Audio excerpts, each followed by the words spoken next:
Kapatid, narito na ang year-end review ng mga mahahalagang balita mula Abril hanggang Hunyo sa taong 2024. Umpisahan natin sa April 1. Ano pa nga ba? April Fools. Nag-post ang isang tindahan ng takoyaki ng challenge na kung sino man ang magpapatattoo sa noo ng brand nila ay may mapapanalo ng 100,000 pesos.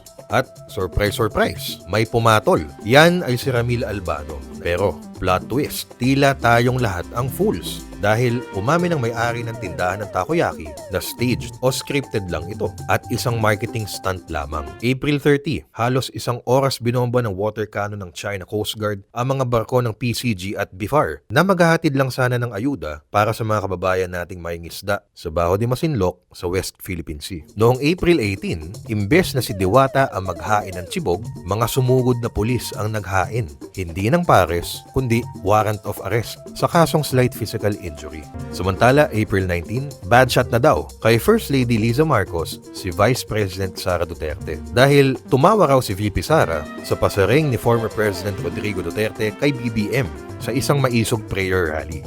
Si Bongbong Marcos bangag noon, ngayong presidente na bangag natin ang presidente. Bad shot din sa akin.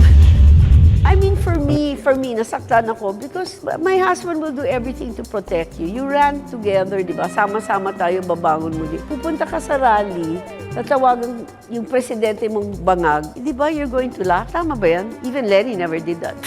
Moving on to May.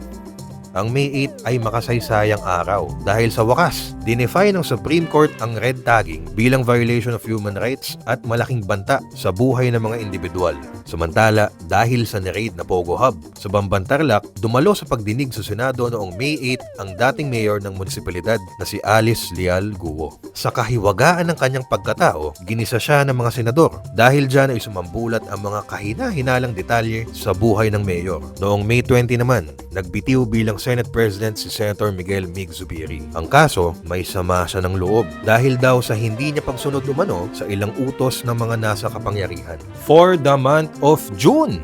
Eto na nga, noong June 3 ay pinatawan ng preventive suspension si Alice Guo ng Office of the Ombudsman. Para yan sa pagbibigay daan upang imbestigahan ang patong-patong na kasong isinampa sa dating alkalde at dalawang iba pa dahil sa maanumalyong operasyon ng Pogo sa Bambantarlac. June 24, after 7 years, absuelto na si dating Senator Laila de Lima. Yan ay matapos mapawalang sala sa ikatlo at huling drug case laban sa kanya noong Justice Secretary pa siya. Bigo raw ang prosecution na patunayang guilty beyond reasonable doubt si De Lima at kinatigan ng korte ang inihain niyang demurrer to evidence. Anong ibig sabihin nun? I-google mo na lang. Napakalaki po ng ginhawa at saya ang nararamdaman ko ngayon. At June 24 din, ang araw ng basaan.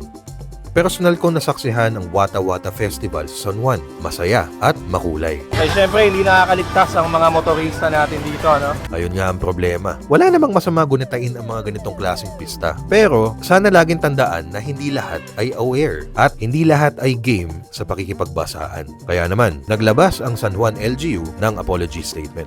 At natapos din ng 15 minutes of fame nitong si Boy Dila. At yan, ang mga pinakamahalagang balita sa second quarter ng 2024. Mga kapatid, huwag kalilimutan mag-follow at mag-subscribe sa social media pages ng News 5. Ako si Emil Kailing, News 5 Digital.